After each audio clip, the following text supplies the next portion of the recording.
Sawadika, bonjour à tous, bienvenue dans une nouvelle vidéo sur ma chaîne Kathleen à Phuket. Aujourd'hui, un parole d'expat un petit peu spécial avec Renaud, donc certains d'entre vous peut-être le reconnaissent.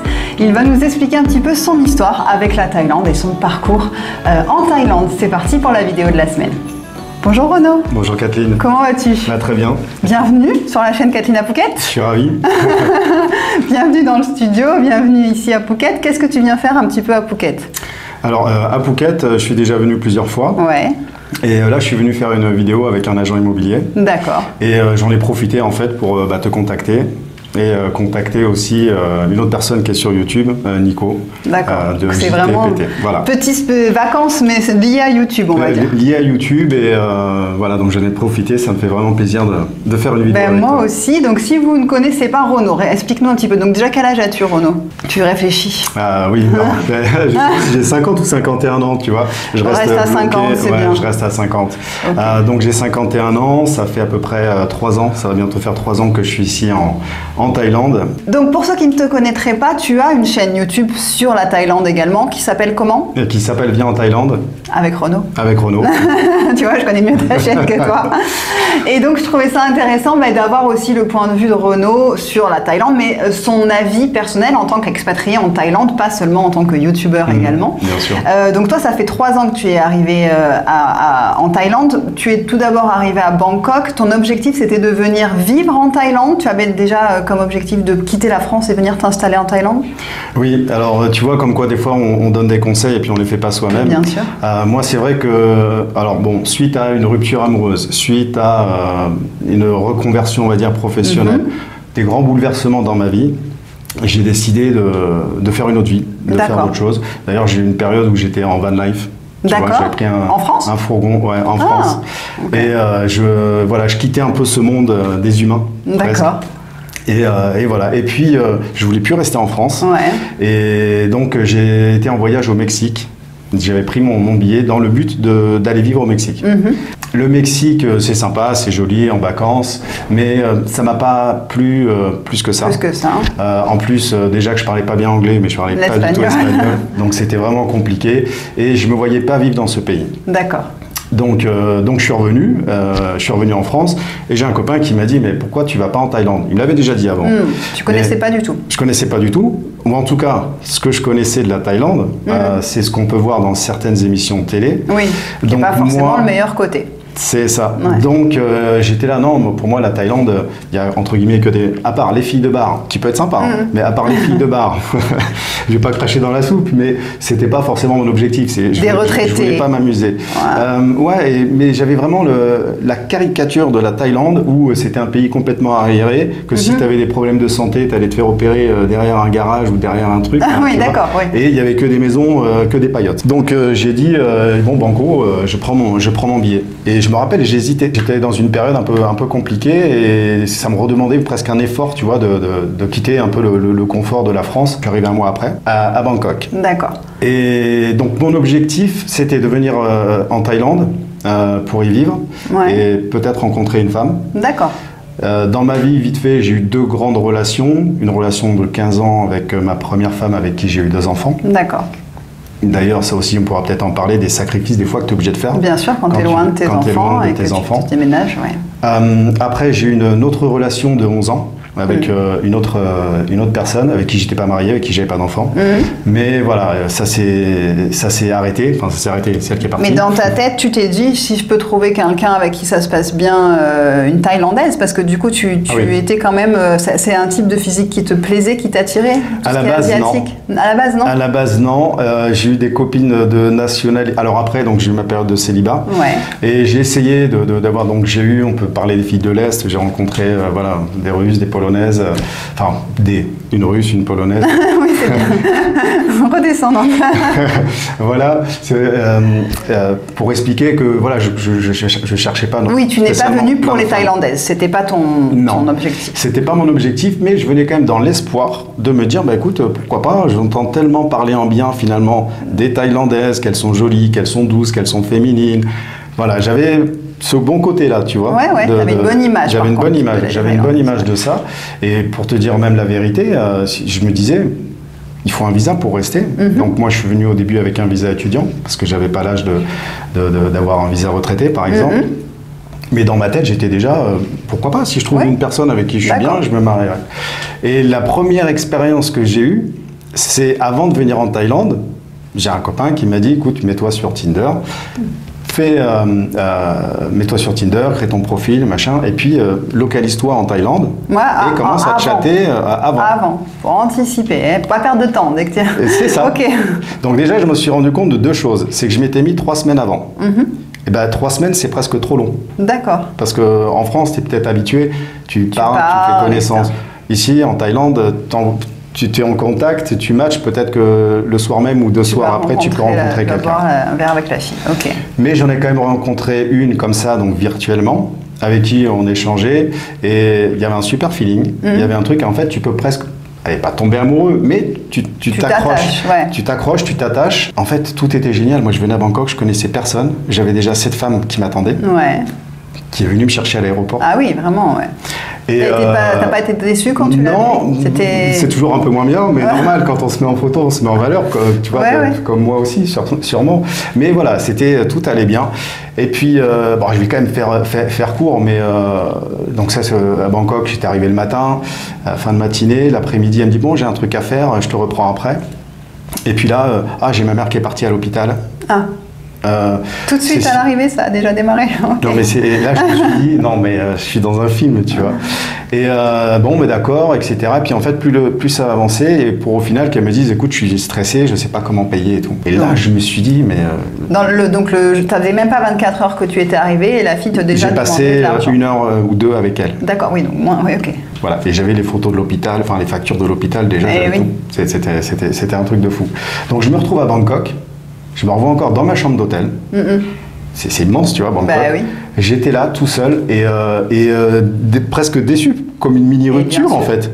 Bien sûr, parce que tu as eu justement tout ce temps d'idéaliser la relation avant, ça. Et puis une fois que tu es arrivé, en quelques heures, ça y est, tu es tombé. Ah ouais, je suis tombé. Très bas, ouais. Et donc, c'est pour ça aussi, je me mets à la place peut-être de certaines personnes. Moi, j'ai déjà eu des expériences avant avec des femmes, j'ai déjà été en relation, Elle s'y prenait quand même de manière à ce que je passe la soirée avec elle, peut-être que je l'aide, etc. Enfin, tu vois, elle m'a pas demandé de payer quoi que ce soit. Elle me parlait juste de ça. Mais je voyais, en fait, j'ai de suite vu où ça allait. J'ai dit, bon, j'ai préféré prendre du recul. Et puis, je me dis, bon, un peu en jet lag, tu vois, un peu fatigué. Je me suis dit, je vais dormir, et puis on verra demain. Et puis, je me suis dit, non, écoute, tu peux pas. T'es à Bangkok. Sors, va, et où sortir quand tu connais personne et tout. Les 2 seules choses que tu connais, c'est Soi Cowboy et Nana Plaza. Donc, j'ai passé ma première soirée à Soi Cowboy. Et j'ai fait que la rue. Je te dis tout. Elle n'est pas grande, hein. Elle est pas grande. Non, voilà. T'as dû la faire plusieurs fois. J'ai fait plusieurs fois. Et en fait, j'ai pas osé. D'accord. J'étais tout seul. Tu vois, quand t'es tout seul, c'est pas évident. C'est pas pareil. Il n'y a pas l'effet de groupe ou avec un ami. Il y a pas. Voilà, c'est ça. Et tu vois, dans ma tête, j'avais l'image comme pas un pervers, mais voilà, le mec qui vient là, on sait pourquoi il est là, on sait. Et ça, je l'assumais pas, tu vois. Donc j'ai déambulé dans la rue et je ne suis rentré dans aucun bar. Et je faisais même semblant parce que, en fait, quand tu passes, elle t'appelle, Bien sûr. Et donc j'étais là et je faisais après semblant de téléphoner. Pour qu'on te laisse tranquille. Pour qu'on me laisse tranquille et essayer de regarder si j'avais peut-être un contact avec une, mais autre chose que t'es handsome et qu'on te saute dessus, quoi. Tu vois. Voilà. Donc c'était ma première expérience. Directement ici. Dans le bain, donc. Dans le bain, mais j'ai pas osé. Après, trop grand bain. Il fallait aller dans le petit bassin avant. C'est ça. Donc en fait, mais toi, par contre, quand tu es arrivé, est-ce que de suite, donc après cette expérience-là, tu t'es dit, est-ce que je me vois vivre ici sur du plus long terme? Est-ce que tu t'es dit, au fait, peut-être que c'est pas pour moi et qu'il va falloir que je change de pays ou d'endroit? Quel était ton ressenti? Je suis vite passé à autre chose et je me suis dit, bon, Bangkok, c'est tellement grand, il y a tellement de choses à découvrir. Et j'étais dans le but aussi, quand je te disais, en fait, j'étais dans le but de chercher de trouver une femme, mais c'était pas mon objectif principal. C'était pas mon objectif premier. Mon objectif premier, c'était de m'installer ici en Thaïlande. Et bien sûr, après, trouver une femme, mais j'étais pas pressé. Ouais. Pour faire quoi? Parce que tu travaillais dans quoi en France? En France, j'ai fait plusieurs métiers, on va dire le plus long pendant une dizaine d'années. J'avais une entreprise de peinture et revêtement de sol. D'accord. Donc j'ai fini par je faisais des Leclerc, des Carrefour, je faisais des Jiffy, des Buts, enfin je faisais tout ça, même un peu dans toute la France. Et donc qu'est-ce que tu t'es dit que tu pourrais faire ici? Comment tu aurais pu transposer ce que tu savais faire à la Thaïlande? Aucune idée. Tu savais pas? Tu n'avais pas un plan au niveau de travail? J'avais aucun plan. J'ai fait par élimination. La France, j'ai plus envie de rester. Avoir une vie normale, j'ai pas envie. Remonter un business en France, j'ai pas envie. En France, ouais, compliqué. Voilà, j'ai pas envie. Mais même y compris remonter un business, gérer du personnel, je suis monté jusqu'à 17 salariés, gérer du personnel, je tiens trop à ma liberté et je me suis dit non, ça c'est pas pour moi. Donc je suis venu, je me suis dit déjà, avant de penser au business, vois si tu peux te plaire dans ce pays. Bien sûr, oui. Et moi, je suis de la campagne, j'ai jamais habité dans une grande ville. Je suis arrivé sur Bangkok, alors j'ai pas mal voyagé, j'ai été plusieurs fois à New York. Et je me suis dit, c'est comme New York, mais avec un côté quand même beaucoup plus fun. Oui. T'es venu avec un peu d'argent de côté pour te dire, j'ai de quoi tenir pour 6 mois, par exemple? Ou alors non, vraiment, t'avais une deadline aussi j'ai 2 mois d'argent et après j'ai plus rien? Non, je l'ai fait parce que je savais que je pouvais tenir quand même quelques années avec mes économies sans devoir ça. Mais après, en parlant du budget, quand on pense qu'on va dépenser une certaine somme en Thaïlande, on est vite surpris. On est tout le temps au-dessus, c'est rare qu'on soit en dessous. Ouais. Et on peut être beaucoup au-dessus sans faire des folies. Qu'est-ce que tu fais actuellement? Quel est ton travail? Comment tu gagnes ta vie là maintenant en Thaïlande alors? Parce que ça fait 3 ans maintenant. Ça fait 3 ans. Toujours sur tes économies? Oui. D'accord. Et bon, je suis toujours sur mes économies. J'ai eu en plus des gros problèmes. Ouais. En fait, j'avais pas d'assurance. Je me suis cassé l'épaule. Ah. Donc, prenez de l'assurance santé. Ouais. Parce que voilà, je me suis cassé l'épaule. Ça m'a coûté. Alors, je paye mes impôts en France. D'accord. Je paye, donc à l'époque, je payais ma mutuelle, je payais ma sécu, je payais tout ça. Donc je pouvais revenir me faire opérer gratuitement. J'avais ce problème d'épaule. Je suis resté 2-3 jours comme ça. C'est ma copine qui m'a dit non, mais c'est pas normal maintenant, il faut se déboîter. Donc j'avais un autre qui était cassé. Grosse surprise. Au début, j'ai été donc dans un hôpital. Et bon, pour finir, j'ai été voir un des plus grands chirurgiens qui opère des grands sportifs. Et qui m'a dit normalement on t'ouvre pour te mettre une vis. Ouais. Moi, ça fait 15 ans que je fais plus ça. Je vais te recoudre par arthroscopie comme ça. D'accord. Je me suis dit, ok, d'accord, l'argent, ça vient, tant pis, ça fait mal. Hein. Et donc ça t'a coûté combien? 12 000 euros. Euros? Ah oui. Ouais, 12 000 euros, ouais. Et encore l'opération, puis après, tu vois, les retournées, les scanners, les machins, les trucs. Donc, pour revenir au budget, donc ça c'était pas prévu. Après, je peux te le dire souvent. On me demande, je l'ai jamais dit. Donc, comme j'avais dit, je te donnerai peut-être des scoops en même temps que je l'ai jamais dit sur ma chaîne. J'ai fait le compte. Maintenant, j'ai réduit mon budget et j'essaye vraiment de faire gaffe. De t'y tenir. Moi, les 2 premières années, ça m'a coûté. J'ai dépensé 100 000 euros. En 2 ans ou en 1 an? En 2 ans. Donc 50 000 euros l'année. Ouais. Donc en gros, c'est 4 000 et quelques par mois. Voilà. Mais sans faire de folie. Ouais. Sans me priver, en sortant tout le temps. Oui, pas en ayant une vie complètement fantasque, en faisant des choses qui coûtent très cher dans le luxe constamment, non. Alors qu'on se dit que c'est un très très gros budget pour une personne seule en plus. Oui, j'avais ma copine. Tu t'occupais voilà, mais elle avait son boulot. Ce que j'allais payer, c'était quoi? Mais voilà, c'était les restos, les sorties, les hôtels, le logement, mais elle avait son propre logement. Heureusement, d'ailleurs, tiens, en même temps, je peux te donner des conseils. Hein. En fait, on n'est pas habitué, nous, quand on est en France, on va dire, on galère un petit peu, on peut galérer pour avoir des relations. Et pour avoir une femme. Et après, ma copine, elle avait son boulot, elle avait son appart, elle avait sa voiture, elle était très jolie. Moi, j'avais 50 ans, elle avait 30 ans, elle cochait toutes les cases. Donc, on s'est mis ensemble, mais on s'est mis ensemble très rapidement.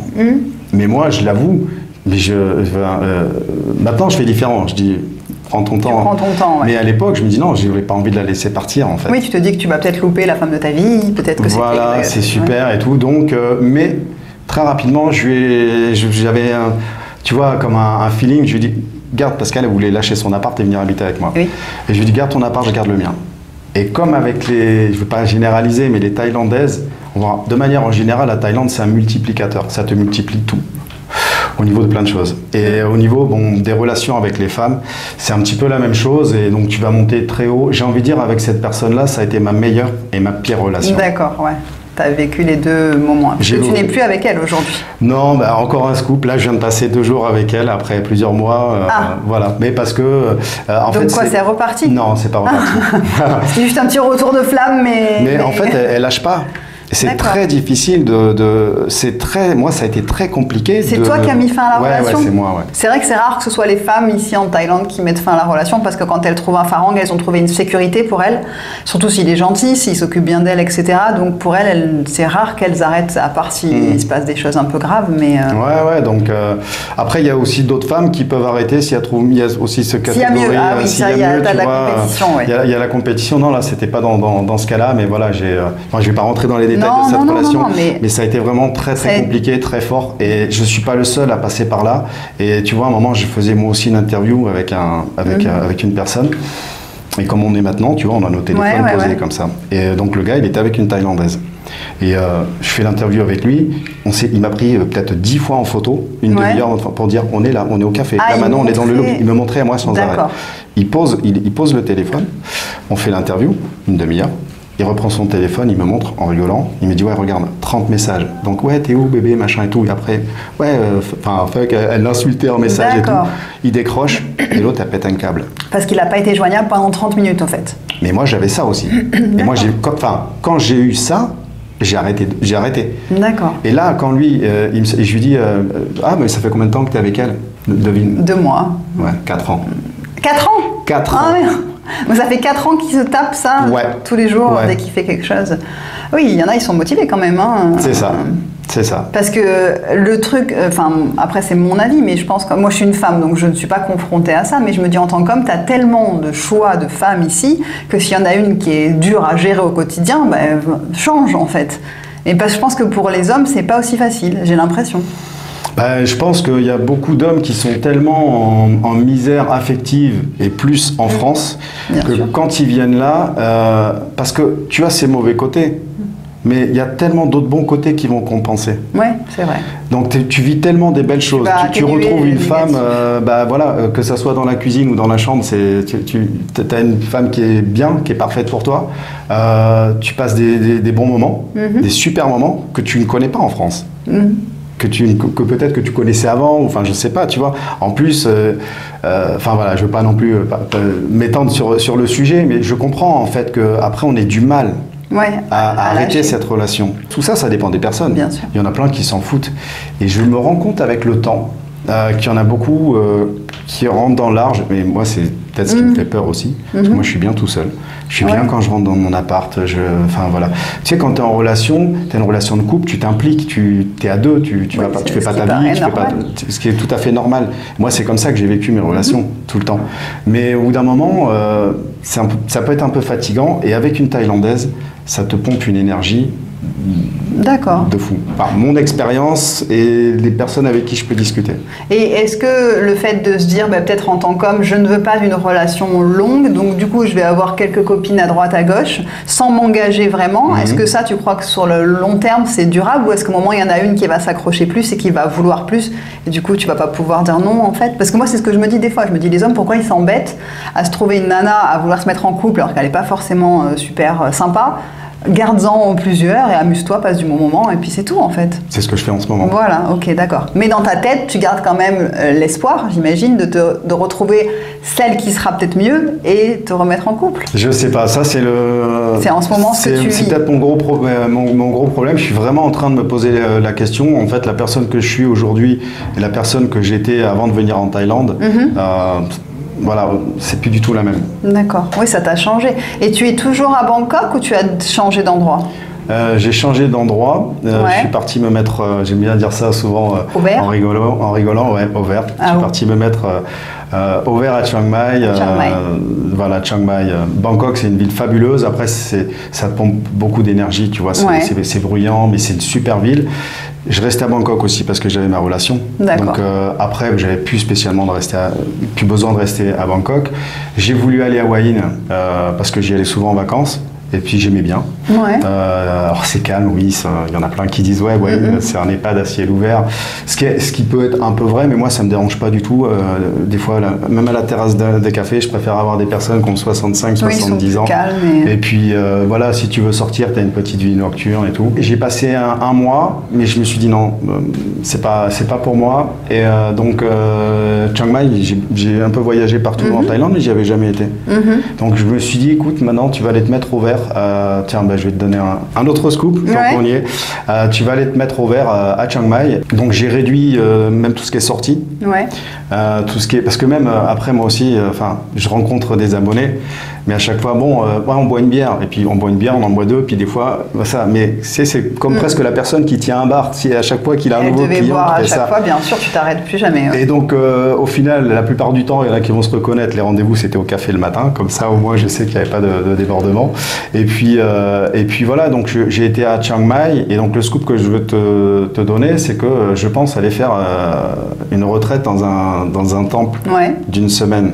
Sans téléphone. Voilà. Alors, je crois que le téléphone, tu peux le récupérer peut-être le soir, ou tu vois, t'as des trucs. C'est pas une hardcore. Non, en tout cas, j'en connais qui font des retraites de silence à Chiang Mai, où tu ne parles pas pendant une semaine. Tu peux mettre un badge. Je me suis renseigné. Tu dis, je veux parler ou je veux pas parler. D'accord, ok. Quel est ton but maintenant? Quel est ton projet de vie en Thaïlande? Parce que j'imagine que si tu étais sur des économies, tu arrives peut-être à la fin maintenant. Comment tu te vois là dans les prochaines années alors dans ta vie en Thaïlande? Sans donner de chiffres, en fait, quand je faisais mon activité, en même temps j'étais marchand de biens, donc il y en a plein que j'ai revendus pour voyager, pour m'amuser, et j'ai eu cette lucidité d'en garder un petit peu. D'accord, donc tu as des revenus qui rentrent quand même. Voilà, j'ai des revenus, et c'est pour ça que je te dis que je paye mes impôts en France, je paye encore ma mutuelle, tous ces trucs-là.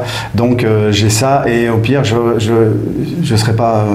mais je pourrais vivre, je pourrais manger, me loger, avoir une vie normale, comme si j'étais à la retraite. D'accord, donc tu n'as pas obligatoirement besoin de trouver une source de revenus en Thaïlande. Non. Donc ça, c'est déjà très bien. Et maintenant que tu as dépassé les 50 ans, j'imagine que tu as le visa retraite cette année. Qu'est-ce que tu as fait? Oui, c'est ça. Alors, j'ai fait le visa retraite que je vais peut-être modifier.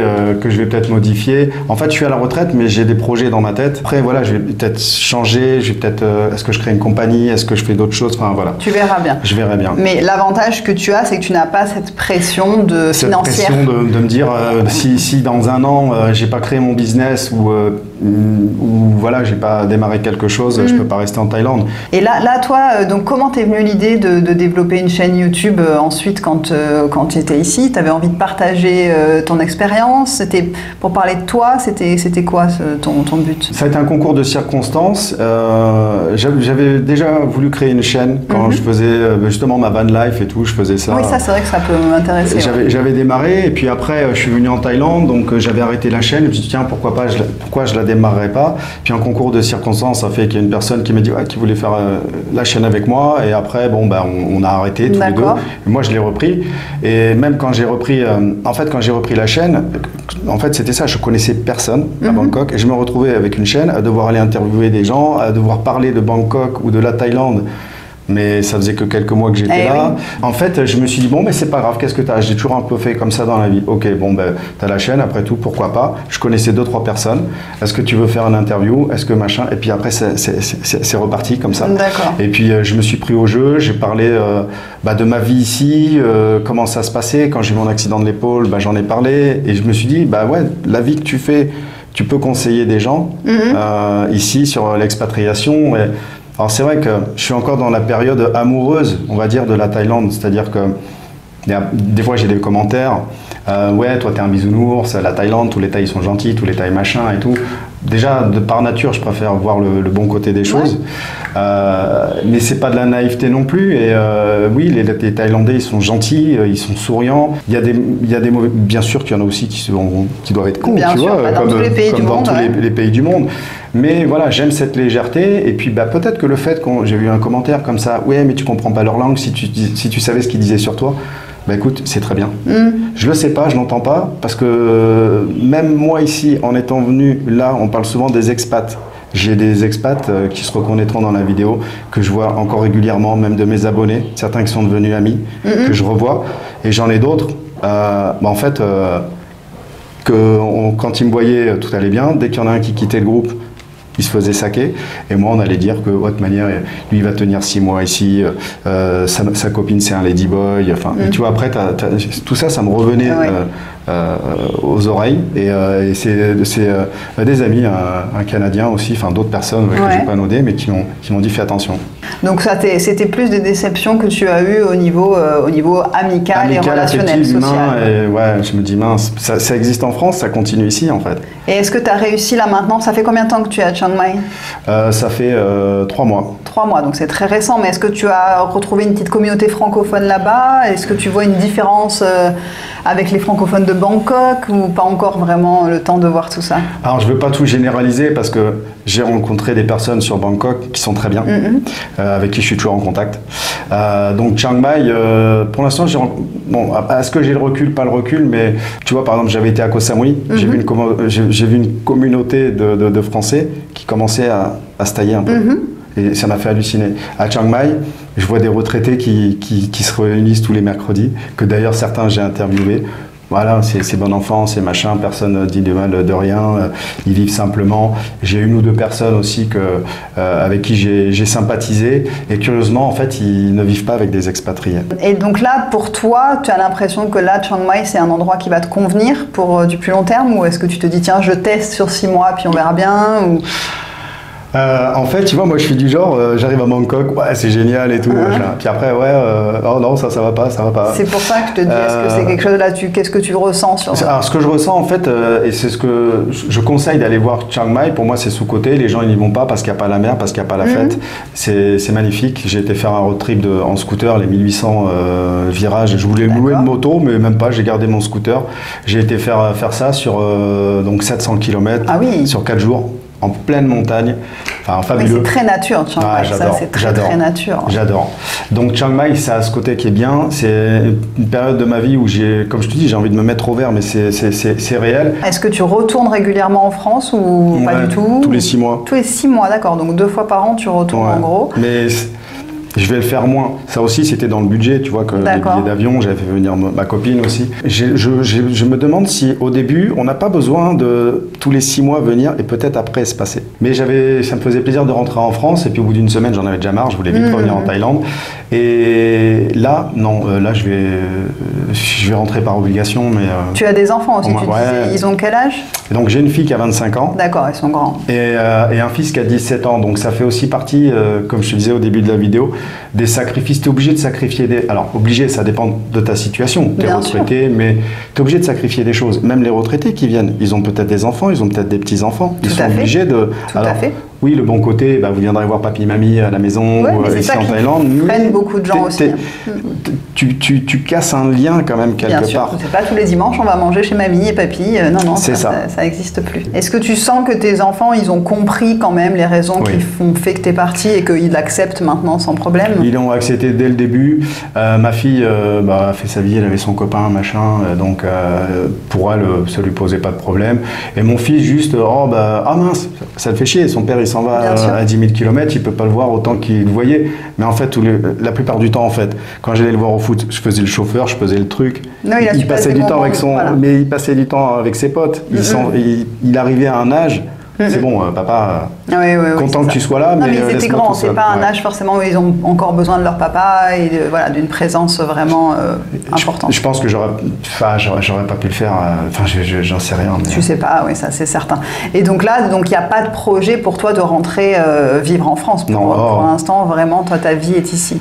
Comme tu disais, après, c'est pas grave. Je considérais comme un échec, mais bon, c'est pas gênant. Et puis, échouer, ça fait partie de la vie aussi. Pour ça, c'est pour ça, en même temps, des fois, je peux donner quelques conseils, mais la personne, si elle a envie de tenter l'expérience, même si elle vient ici, même si au final, elle perd un peu d'économie, qu'au final, son projet, ça se fait pas.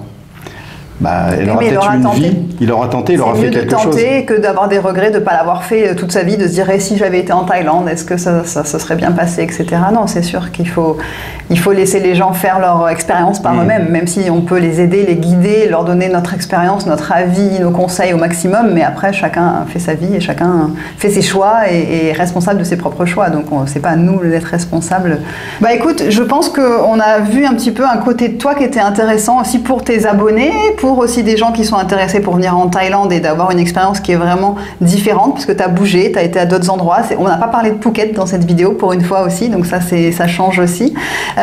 Écoute, merci Renaud de ce temps que tu as passé là sur la chaîne à nous raconter ton histoire. Et puis tu es le bienvenu si tu repasses par Phuket dans quelques mois pour faire un petit peu, voilà, on fera l'avancée. Est-ce que Chiang Mai ça te plaît? Où tu en es maintenant? Voilà, il va me dire non, maintenant je suis partie, je sais pas où, je suis partie au fin fond de l'Isan, j'élève des vaches. C'est prévu que j'aille faire un tour là-bas. Voilà, donc on sait jamais, on fera un petit point la prochaine fois. Merci à vous d'avoir regardé cette vidéo jusqu'au bout. N'oubliez pas de vous abonner si ce n'est pas encore fait, d'aller faire un tour aussi sur la chaîne de Renaud. Je vous souhaite une très très belle semaine et je vous retrouve samedi prochain 11h pour une nouvelle vidéo. Portez-vous bien. Bye bye. Bye bye. Ciao ciao.